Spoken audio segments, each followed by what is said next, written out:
Do you ever buy a loaf of fresh bread that you decide to just eat in the car with your hands before you get home because it smells that good? No. Maybe it's just me. Yeah, I think it's just you. I tried to beat the Sunday scaries with a scary movie double feature, and by golly, it scared them right out of me. Good work, Heather. My Apple Watch thought I was awake several times last night and then woke me up telling me to stand. Sorry that I dream hard, Apple Watch. Ah, what a jerk. I'm on a pumpkin spice latte kick, full fat milk, double shot, 16 ounces, F it all. F it. Have such a good day.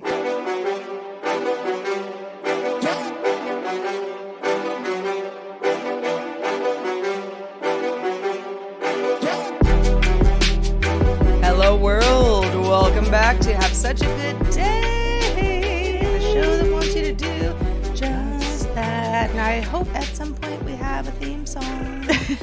we have a theme song, but like not that we're singing to. No, I don't know if everybody out there would like to hear us sing, but I'm happy to sing alone in my car at every chance possible. But welcome to the show that unpacks the absurdity of everyday life, small talk, big talk, and all the talks in between. Just mostly want to have fun with y'all for like an hour and some change exactly, or less. Exactly. Consider this, depending on what's going on in your life, consider this an hour-ish of just having some fun. Talk therapy. It's saying, you know what? All that other stuff is just going to be shelved for a little bit. I'm going to do my thing with my girls. In fact, we got an email from Jolly Tiki. Jolly Tiki, I hope you don't mind us reading this, but it resonated with me. Jolly Same. Tiki wrote, "My wife came home on Friday and said I had such an effed up day. Made me think y'all probably feel like changing the name of the podcast sometimes." And, you know, we never have thought that, but we definitely sometimes, Heather and I will get through an episode and be like, were we kind of downers today? Because it just, you know, life does that to you. Well, I actually guarantee, Sarah, at some point in an episode, we have made the joke, like maybe the show should be called Have Such a Lame Day or Have Such a Monday. I feel like we've joked about it in the past. But it's implied that we're all going to have that anyway. Sure. The hope is that we all have such a good day, because the lame day is like, it's already like, you don't have to try to do that. That's true.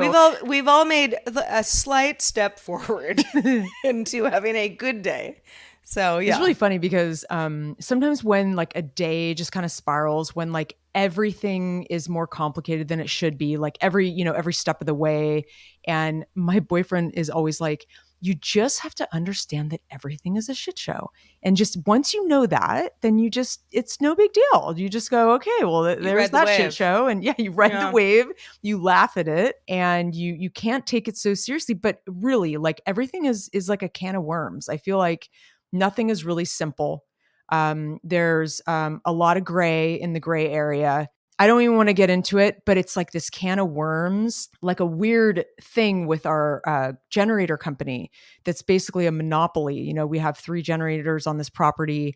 And generator meaning something that will keep your lights on if your power goes out. Exactly. Yeah. We run a business here too, so it's important that we get these things serviced. Right, like you can't all just sort of like hang out by the campfire, just say, no. Oh, well, whatever, and make s'mores every night. We can do that, but yeah, that's not really not with like people on. who are paying. Yeah. Trust me, I've been there. That's right. I've been there. You know, you mentioned listening to music in the car. And I told Heather about this, but I'm going to tell everybody else just because this is like apropos of nothing. But the other day, so I subscribe to these email newsletters now, which I didn't want to do for a long time. You know, people go like, oh, you know, have you seen so-and-so's new Substack? And I'm like, I don't need more email. No. I mean, I know there are like other ways to, you know, to digest the stuff. But for the most part, I was just like robbing myself of really good writing because that's where a lot of writers are. Yeah. Anyway, so I've got a couple Substacks that I'm into. Like when they hit my inbox, I'm like, yes. You know, like I want to read something good, you know, not unlike reading an article from my favorite magazine type thing. And this one author, I don't even remember what the what the real gist was about of this particular post, but he had mentioned Metallica and the song "Nothing Else Matters" by Metallica, and like embedded a YouTube, link into the Substack thing, and I was like I didn't even watch the video. Like, I don't need to see the video of Nothing Else Matters, but I know the song. And I was like, gosh, when was the last time I heard that? So later on that day, I was in the car, this is where I consume most of my music. And I was like, let's put on the Black Album. And oh my gosh, Heather, it spiraled me into like Metallica land. I have always liked Metallica, but I mean, I'm not their biggest fan. I probably haven't listened to a Metallica song on purpose unless it was playing somewhere in quite a few years. But I've been to Metallica concerts. They're Bay Area guys, where you and I are both from. And, and very prolific, many albums. Speed metal might not be your thing. But boy, back in the day, I love some Metallica. And I was I was in the car, but I was going to the gym, and I just couldn't stop once I started. And so here I am at the gym, just on the recumbent bike, just being whatever.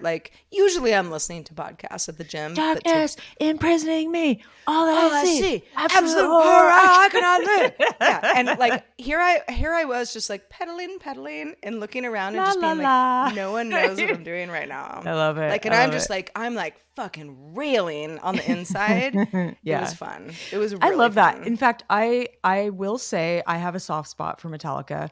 I listen to it fairly often. Usually I just hear it on, I have some metal serious channels that are kind of at the top of my list. And they play a lot of Metallica, and they play a lot of the Black Album, which is definitely one of my favorites because it was during an impressionable time when I was in high school. And I know that whole album by heart, and I will rock out in my car. I don't know what people think I'm doing in my car as I drive past them, and I'm just moshing on my steering wheel. I was doing that too. You can't help but mosh anywhere. And you kind of see people look over, and I'm like, wherever I may roam, looking them in the eye, I'm weird right now. Metallica. I love it. Fun. I love it. And now you have the cute rocker hair to go along with it. Oh, thanks. You're really playing the part. So when Heather and I recorded our show last week, it was right before I went to get my haircut. And getting a haircut is not that big a deal. I'm aware that this is not, moving the needle too much on Earth in general. But what I had been grappling with for a while was I had, post chemotherapy, I had long hair that I had used what's known as a cold cap to keep, so that I didn't have to basically lose all my hair or shave my head kind of thing. And it worked kind of, but it didn't, it worked to the point where it's half my hair was still there, but the rest of it was coming in real short and just weird. It just looked weird. All I did was wear hats and, have my hair in a bun and just sort of slick it back, and what's the point? So cut it off. Did not shave didn't shave it. Luckily, I kind of was in a position where even the shortest parts of my hair are long enough that I can have a quite short bob, and it looks like I did it on purpose, even though I was sort of force fed this haircut. But Heather, I gotta tell you, I love it. And awesome. Yeah, it's there's so many, I don't know, I could go on and on about hair, but the hairdresser that I go to these days was recommended to me about a year ago, maybe slightly more, by a hairdresser that I had gone to for a long time who was moving out of the area. And she was like, I'm so sorry, but here's somebody that I think you'll really like. So this current hairdresser has only known me as the cancer patient with weird hair. And she's super cool about it, just sort of whatever you want to do, let's work it out. And for a while I was like, well, I don't want to cut it. I like long hair. Long hair is my thing. Hmm. And it was just not cute. It just wasn't cute. Even like braiding it was just like, it didn't make, I don't know. All the things I like about long hair is like, we need to start from scratch here. Totally. And so, yeah, when I was in there, because I also get my hair colored, so we do that first. That's like the meat and bones of the whole thing. And she was like, okay, well, like, show me some photos. Just like, I just want to make like 100% sure that we're on the same page, because of course, when you're a hairdresser, you don't want to do something that someone's going to be like, oh my God, why do you do this to me? If it's sort of dramatic. And I showed her and she was like, okay, I see what you're doing. Are you sure though? This is going to be kind of Well, a big what deal. you have to send me the photos you sent her. I will. I will. She's like, we can do this, but I let's take a breather, like, eye contact, like, we're doing this. Yeah. Yeah. And I was like, we're doing it. Yeah, because if you're not happy with it, it's like that's got to be It's a over. huge responsibility. Yeah, I mean, I don't know. I could get like hair extensions. Like, that's insane. I would never do that. That it's cool if other people do, but who's got the time? Yeah. So she cut all my hair off and styled it real nice. And I was like, I love it. I love it. I'm so happy. Like, it just feels so like relieved. sort of like, I know this is all very kind of a trite thing, but it was cathartic. I felt like I was like cutting off like bad mojo. Totally. Yeah. And yeah, so here we are. We're rocking the short bob, and my hair is crazy. When I first wake up in the morning, I mean, it's like standing on end. Very much so. We talked about chia pets before. Like, Heather, I'm more of a chia pet than ever. But then I just sort of like, just let it chill and lean into the chia pet. Sarah. I'm leaning in. There's nothing wrong with the chia pet. It's Chia Lane over here, and I got to tell you, it feels really good. Feels really good. Well, this is good. It's a pre-birthday, refresher, and indeed, I don't want to trigger any bad feelings about your birthday, but it is coming up. I know this because it's early October, and I have already kicked off 31 Days of Horror, which is, some of y'all know, and I don't know if Jake is still listening, but him and I used to rap about the horror movies we'd watch throughout the month. You pick 31, you watch one every night, maybe a double feature, which is what I did over the weekend. Started, it can be a rewatch of some of your favorites, or throw in some new ones. So we kicked things off with Texas Chainsaw Massacre, a real classic. And I realized you really found the guy for you, Hev. I gotta hand it to you. Okay. It's like, how many people would be like, I'm not doing that, myself included. Totally. Yeah, it's cool. Throughout the movie, I will say, because I truly think in a very, I'm trying to be objective here. Texas Chainsaw is one of the best horror movies ever made. Is it, in a way, it's in my top 10, but what I don't like is any sort of alluding to violence or cutting of flesh, that type of like gore.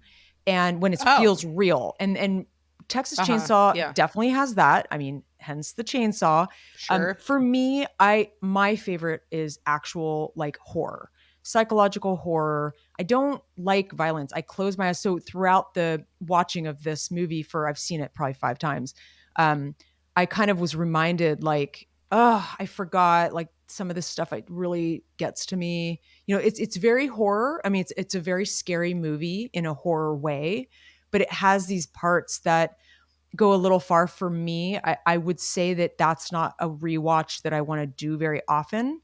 Mm-hmm. I'd rather like go back to something like When a Stranger Calls, or some of those spooky like 70s ones that aren't bloody and violent and torture porn and that sort of thing. But it'll be fun.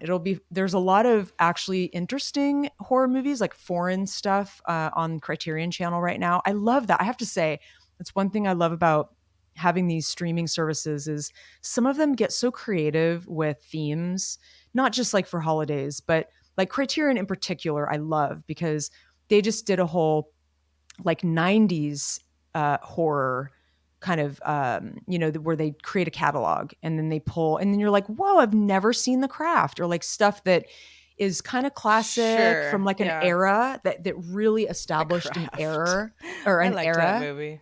I liked it too, and I had never seen it, and I realized I was like, that's weird, I haven't seen it, because I love Buffy, I love that kind of thing. And I looked at what year it was made, and it was like 97, and I was in France. And I think that's probably why I didn't see it, but I thought it was so interesting. I never saw it until now. First time. Hmm. But anyway, other than that, I am currently in the market for, I like to let you guys know what I'm in the market for, what's on my shopping list. And the current thing is Yes. a Let's unpack it, Heather. yeah. What am I wire cutting? Usually I like try to, check in with Wirecutter or Strategist. Sometimes Wirecutter can be a little bland because they don't break down like the best quality disco ball.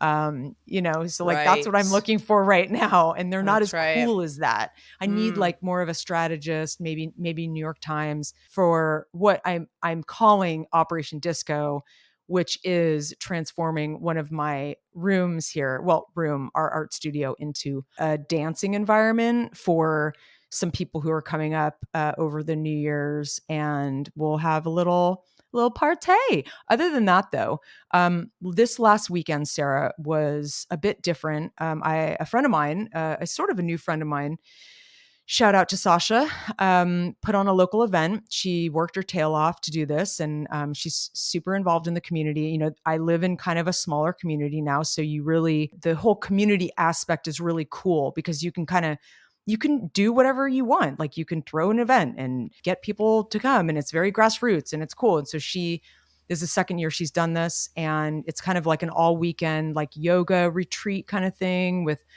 some meditation classes, Pilates, mostly yoga, but then she has speakers that are, talking about, sensuality or like whatever the theme is, various things. Hmm. It's not all about yoga, but it's cool. And she curates the whole thing, and it's all Saturday and Sunday. And I volunteered for her a little bit, ran a table, and there's a little like patch of grass in the back that has all these vendors, just like like the local like plant shop had like a little stand where you could buy Love little it. plants and Yeah. pots. You would have liked it, and it was It's in a massage. small Yeah, town, and also like California stuff. total Cali. Yeah, and you got a kombucha bar. Perfect. I would never leave. Yeah. Exactly. And it ended up being one of those things where I was like, I was super committed to Saturday. I'm going to be there most of the day. This is, this is how it's going to play out. And then I was going to go back for a little time on Sunday, but I was a little reluctant to like give up my weekend to such a structured thing and committing all this time, because normally I really enjoy having like free open time just to putter around like we like to do. Oh, this is why I don't like weekend long festivals. Because Yeah, I'm I like, know. I'm going to like it for like 6 hours and then I need to go be by myself or Exactly. And something so else. I was worried about that, but I kind of went with it. I was just like, you know what? I wanted to support Sasha. She worked so hard on it, and some other people did too. And it was people that I know. I met some new people. I actually met some great new people. And it made me think about how much I've wanted to matriculate with some new, interesting people. And that's what happened. It felt really nice to participate in something very community based. I can sit home any day, and I actually Mm. made some Hmm. interesting new friends that I'm going to catch up with this week. So, yeah, Cool. I think really what I learned from this, I always like a takeaway. I like to learn. I'm all about education here. And I learned that, yeah, I can sit home any day. Try to break out of your sort of routine and habits and do something different and new. I actually, yoga, I feel very comfortable with. I took 3 yoga classes with teachers I know, easy peasy, right? I was very sore though by the end of the weekend. It was definitely like physically challenging. But one thing I did, instead of going to another yoga class of a teacher that I knew and really love, I was like, you know what? I'm going to switch it up. I'm going to go, because they had 2 rooms going at one time, so you couldn't do everything. You had to choose one room or the How other. very festival of them. Exactly. And so I ended up going to this like meditation class, which I'm always reluctant to do because they can be a little woo woo for me. But this guy was really modern and interesting and kind of intellectually spiritual, like in a way that like really resonated with me. It was great. Cool. Anyway, if you have any thoughts or questions, email us at hi@havesuchagoodday.com. Indeed. Yeah, I first of all, glad you had a fun weekend. It does sound really fun. And I know that feeling of sort of like, it's just going to be a little too woo woo. And by the way, if no one knows what that term means, it's sort of like, I don't know, touchy feely Mother Earth. A little overly spiritual for me. That's It's how a I sort of term see that's it. sometimes used to, I mean, I think it's maybe used sometimes to like explain like what could be considered like someone being a charlatan. Yeah. And I don't know that, I mean, obviously that's not what your experience was, but yeah, like the woo woo thing, it's like, that's why I don't meditate all that much because I'm like, Exactly. I don't know, It's not always like that, and that's what reminded me, because I do think it's important to kind of quiet your mind, because I tend to overthink or I over intellectualize. Sure, yeah. And it's, you really, I think, get to like the core of who you are and maybe what you want by sitting still. I think the woo woo is very it's like a over the top mystical kind of, maybe unscientific, like kind of yeah, it feels like maybe a little bit too on a certain side of spectrum of Yeah. I think sometimes it's warranted. Like if someone's yeah. like, this new kale drink will, cure your cancer. It's like, okay, shut up. Yeah. But there's also a lot of other stuff, and maybe part of what you experienced this weekend was like that, where I think that many people are just uncomfortable with that. Yeah, So they for dismiss sure. it Yep. as being like, nah, that's hippie. It's not for me. People, Yeah. yeah, like that sort of thing. And hey, maybe it isn't for you, but maybe it is. Yeah. It's always good to try new It things. was a good reminder that there are lots of different levels of these things. And yeah, one might not work for you, but the other one might. So keeping an open mind, I think, is important. Well, Heather, I don't know how much of an open mind you have about ads being served to you on the internet. Most people Very say, yeah, ads in general being served to me on the internet, which means that, if I click on one little thing, that I'm going to get that ad for those shoes that I weren't going to buy anyway, for the remainder of my days. That is, on the surface, it's like, yeah, that's annoying, but you get why it's happening, right? Yeah, totally. Someone said, you seemed interested, and we're going to, just hammer that into your life until you buy these fucking shoes, God. or you like, depending on what social network you're on, you can hide the ad eventually. Yeah. I am more or less, I would like to say that I am just sort of immune to this at this point, because I understand how the internet works. I know that, this is how money is made, and it's pretty easy to ignore it. I also feel that way about like television commercials, or I don't know, commercials that I might hear while I'm at Target walking around in a circle, because I love Target so much that I'm there for like 2 hours at a time. Nothing wrong with me, everybody. We're talking about ads here. But like the idea that, and here's just to go back a couple steps. The reason that I'm bringing this up is because there was a story that I talked about on Daily Tech News Show today about Facebook, Meta, parent company of Facebook and Instagram and WhatsApp, talking to the European Union about floating the idea, this is not happening, but floating the idea of charging consumers to not have ads. And what the Wall Street Journal, I believe was the publication, reported was like 10 euros a month to just have like no ads, no tracking. You just have like a stripped down version of the Facebook you always wanted, right? Oh, that And, sounds people, heavenly. right, people go, well, yeah, I mean, why don't we just have that for free already? Hmm. And there's there's a lot of economics involved in why that is not possible. But my on the show earlier today, I was like, my takeaway was like, nobody's gonna pay for that.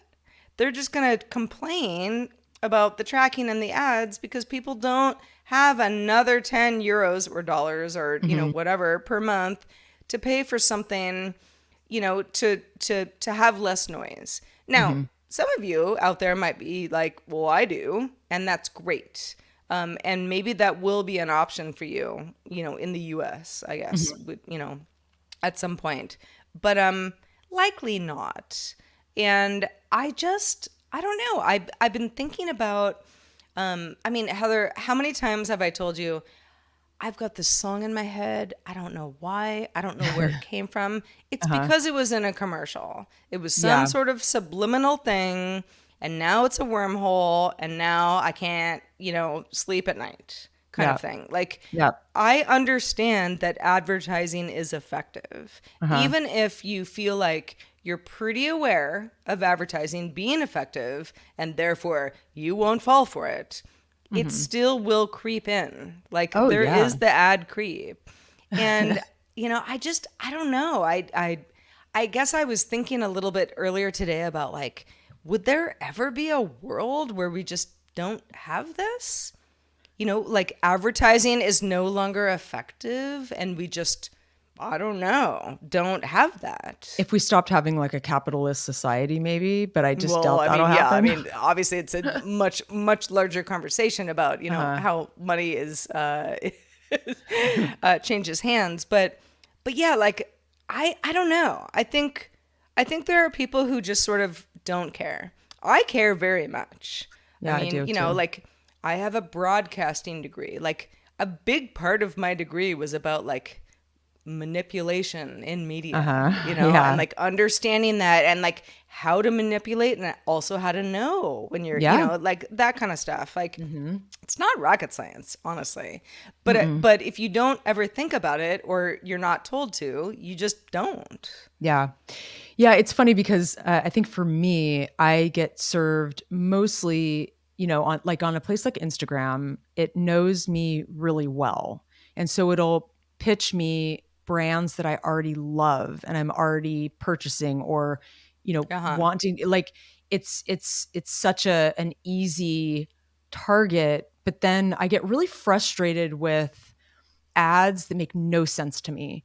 And I get these really weird ads where I'm like, where does this come from? This has nothing to do with me. Some like a fat suit and like weird toe shoes and What? like weird What? sci-fi, like, no, I'm not Fat kidding. I'll suit. send you screen grabs, like It weird, probably has weird, something to weird do with, stuff. like, content you're watching. I don't know though, because I mean, and Yeah. I get frustrated, like, and especially when I'm on, recipe sites and places where it's just like you can't even read the content because you're just getting so pummeled with stuff. Like, I Mm. guess, um, yeah, I mean, I think some of the tailored marketing, and I think some brands are better than others, where it's like, I saw you eyeing, they'll send you an email, like you're eyeing something on their website, and then they send you a follow up, like, we see that you Oh, liked don't. Yeah, something. like, oh, sorry. Were you pulled away? You had Yeah. something And you're in like, the "Fuck you." yeah, You're like, "Leave me oh alone." my gosh, yeah, like, get away Yeah, I from don't me. I don't like that, and the thing is it kind of it does the inverse to me. It makes me not wanna buy it. So I'm like, "Yep, you did sort of the opposite of what you were Shot your trying to do." shot, yeah, and Yeah, now I'm out of here. yeah, yeah, and then there's the other thing where it was funny, I was talking to, someone about this earlier today, but you'll sign up for something, like, say, for example, so I have this monthly delivery of mushroom coffee, and they'll send you reminders when they send it out, but like normally you would just go, okay, well, every month, like my sight glass coffee email comes out every Right, 28 yeah, like, days or let me whatever, like, know, delivery, we're good. straight up cool, like thumbs Yeah. up. But this one in particular, it sends like at least a weekly newsletter that has nothing to do with my delivery. Like, and it's like their names. So I'm always like, who is this from? Like Azul, like I don't know. It's like a weird sender. It's very personal. It looks very personal. And that's the Uh-huh. point. They're Which trying to makes you make it look personal. twice. Yeah. Exactly. And it's like how to take a break from your mind and like other spiritual advice. And I'm just like, dude, I'm drinking your coffee. Like, what more do you want from me? Like, and it's kind of pestering. It kind of bugs me. So there's like Hmm. certain, it's just interesting to see like what kind of gets under your skin and what doesn't.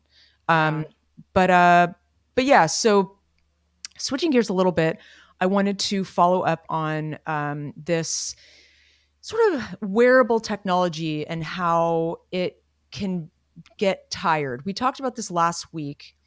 So one of our listeners, Paul, wrote in. It's a great email, so bear with me. It's a paragraph long. I'd like to read it just because he has some really interesting points. Please And this do. is in relation to, yeah, just sort of the fatigue of like wearables, and just forgetting to wear them and track, you don't get your data tracked, and then you just sort of, you get exhausted and you just stop using it. At least in my case. So he says, you wear it for the supposed benefits and marvel of technologies it contains, but you don't employ it like your phone. Though Apple might design it for the use of so many things only phones could do years ago. You use your phone for the vast majority of things anyway, because a larger screen with an interface you're accustomed to makes more sense. The notion of a small supercomputer strapped to your wrist is liberating, and yet you cannot interact with it as easily. Plus, to really test the watch life theory, you need to have spent more on a cellular model and pay the extra to your carrier to use it. At that point, the commitment is very real, and it's still mostly an experiment, barring real health monitoring reasons. Some people do require, making most cost concerns irrelevant depending on severity of issue. If it's a mere workout tracker, it can be fun, but usually it's found to be inessential except for one hook: active friends and family who are consciously part of groups who compete and encourage one another. If you are social with people who send you regular updates and plaudits, you'll be far more likely to wear it just for those nudges and high fives, as cheesy as they may seem. Activity literally induces good chemistry, and the cycle perpetuates with the social element. Otherwise, it's a glorified calculator watch that needs daily charging and introduces heartbeat anxiety to the neurotic, which I thought was very funny. That's so me. And so many things to unpack here. It kind of speaks to the issues you were talking about last Uh huh. week. Yeah.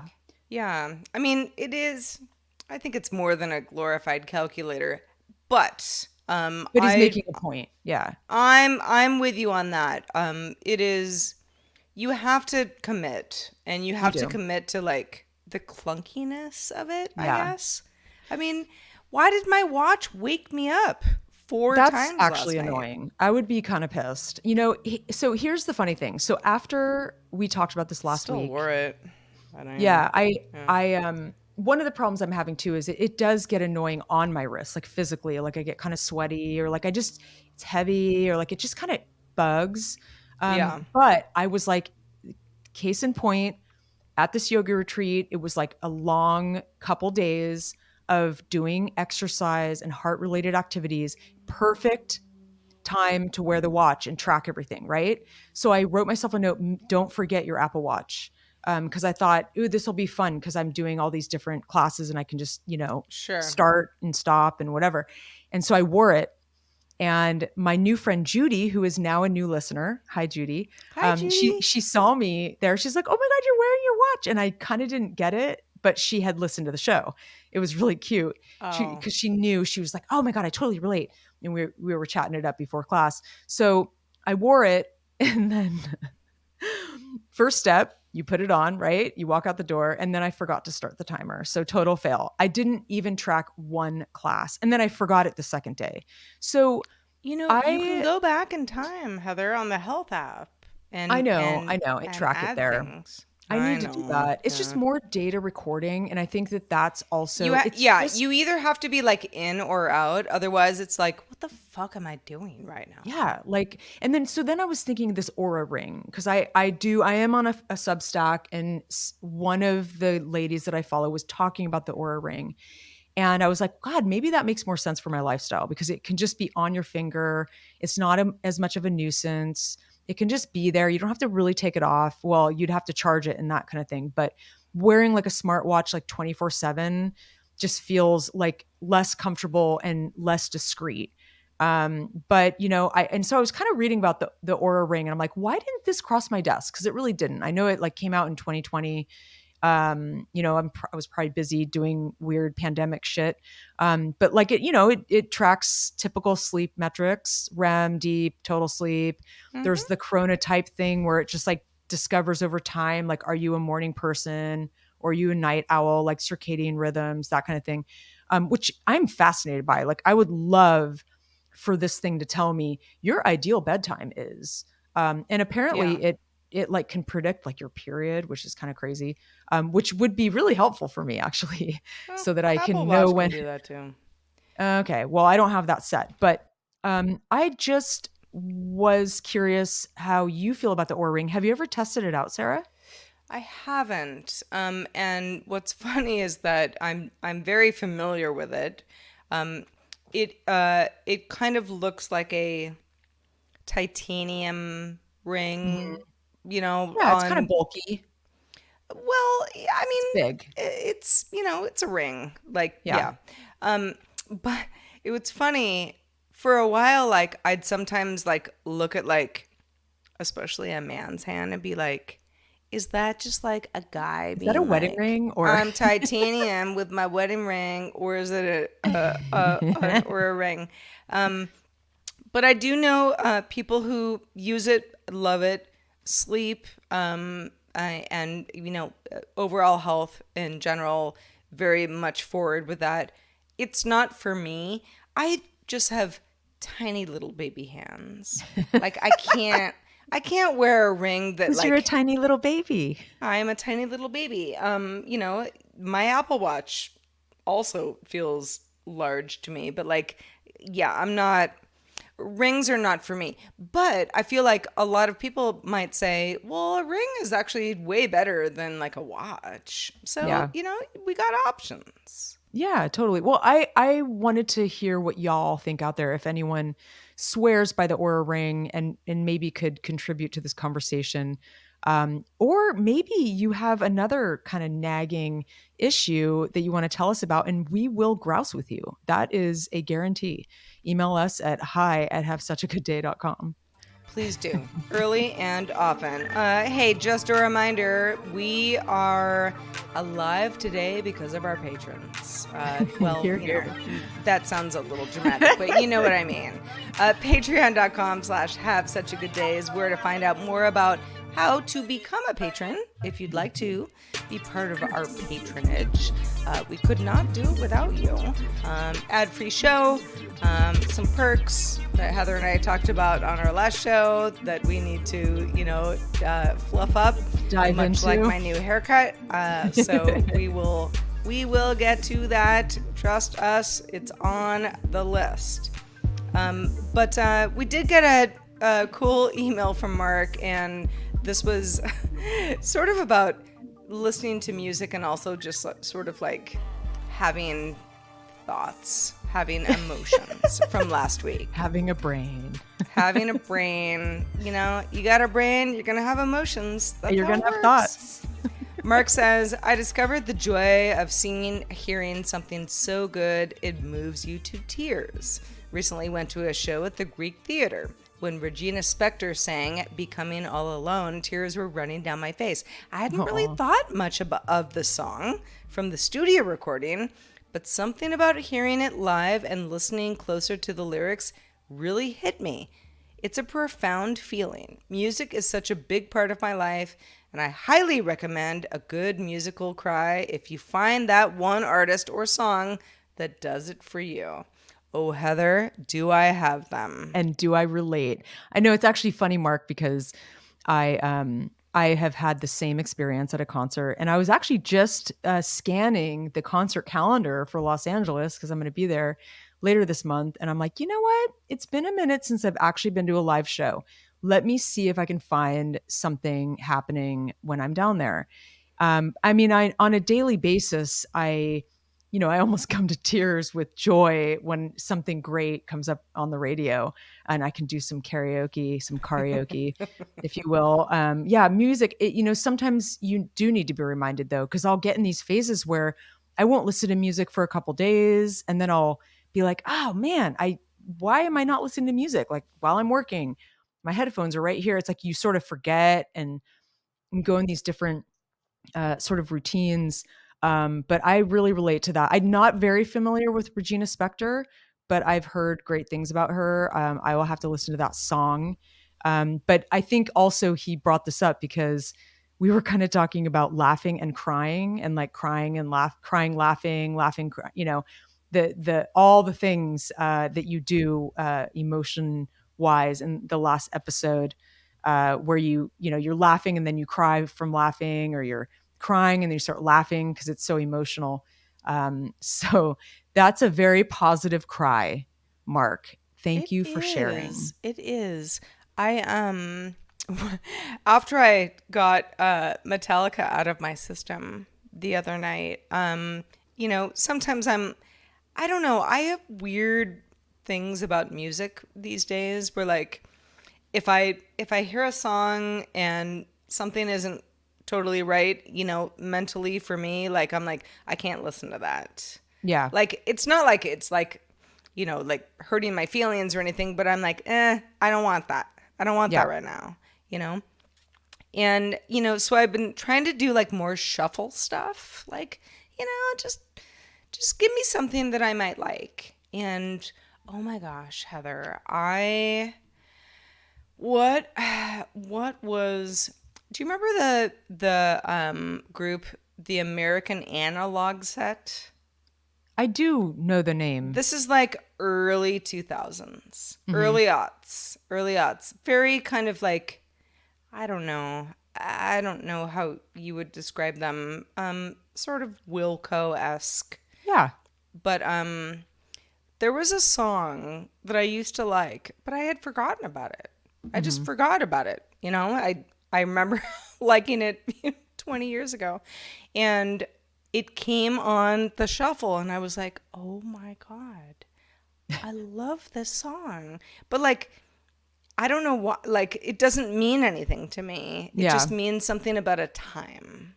Hmm. And I think that's, I don't know, probably showing my age, but like those are sometimes the things where like that will induce tears. Where I'm Yeah. just like, "Oh my gosh, I remember being young and hearing that song." Totally. Yeah, it's important. Music is truly important on a lot of different levels, and a lot of different music is important. I mean, some of the stuff that I tend to listen to, I love listening to music when I cook dinner. That's like a sure thing. I almost never not have music on my janky CD player that turns on when I turn the stove on. It has a mind of its Hey, own. It's smart awesome. It's a kitchen. really smart kitchen. Telling you. Well, it's funny. Yeah, sometimes I'll go down there just to like boil some water in the middle of the day, and I'm not turning the CD player on, but it'll turn on by itself and just start playing. It's pretty hilarious. But yeah, I listen to a lot of like Ennio Morricone and like kind of Italian like film score type stuff that's kind of jaunty and kind of, yeah, just like not like nothing that's too distracting, but it's also not like elevator music. It's like good, cool, Yeah. Yeah, composed, music. I'm sure totally. y'all out there know an Ennio Morricone track from, he does a lot of Quentin Tarantino and all kinds of movies. I mean, knowing our crew, somebody out there is Yes, going to be like, "Well, I actually worked with him." 100%. So, Oh, lanes. Oh, lanes. I wanted to mention too how kind of fun it is to see the Halloween decorations start popping oh up. God. You like this way more than I do. I love Halloween. I was just telling Elijah, Halloween is my favorite holiday by far, and I don't even know what comes second. I'm like, I don't know how much I love all the other holidays, but I love Halloween. It's so cool. Well, we love that for you. Sarah doesn't like to dress up. She's not a big costume person. And that's not why I like it. I feel like people act weird when they're wearing costumes and it makes me uncomfortable. They're alter egos. Let them have fun. But still, like, sometimes I'm like, life is weird enough. Like, don't be Spider-Man right now. I love how affected you are by it. It's great. It's fine. I mean, girl, when's the last time I went to a Halloween party? Maybe mine, like circa 2004 San Francisco, when you were a tea bag or whatever you were, a D bag. I was a hoe bag. A hoe bag. That's right. Bag. Prager was a tea bag. And I that other guy was a D actually. bag. And he actually ended up being a real D-bag. Turns out. Is it funny how that happens? Yeah, we sort of spoke that one into existence. But all right. Well, listen, we love y'all. We're so happy to have you with us. You made it to the end of this episode. You know, if you didn't, you really missed out. To you. Salute to you. If you have any ideas of what we should talk about in a future show, hi@havesuchagooddday.com would be the way to do that. But otherwise, I think episode 209 is in the can, Heather. It's in the can, it's in the oven, and spread the good word about Have Such a Good Day, y'all, to your neighbor, to your grandma, to your cousin Rick, and peace and love to you all out there. Yes. Tell your mom and your cousin Rick. Okay? All right, y'all. See you next week. In the meantime, I will stay Heather forever. And I will be Sarah for Mama. Clever. Have such a good day. Bye. Bye.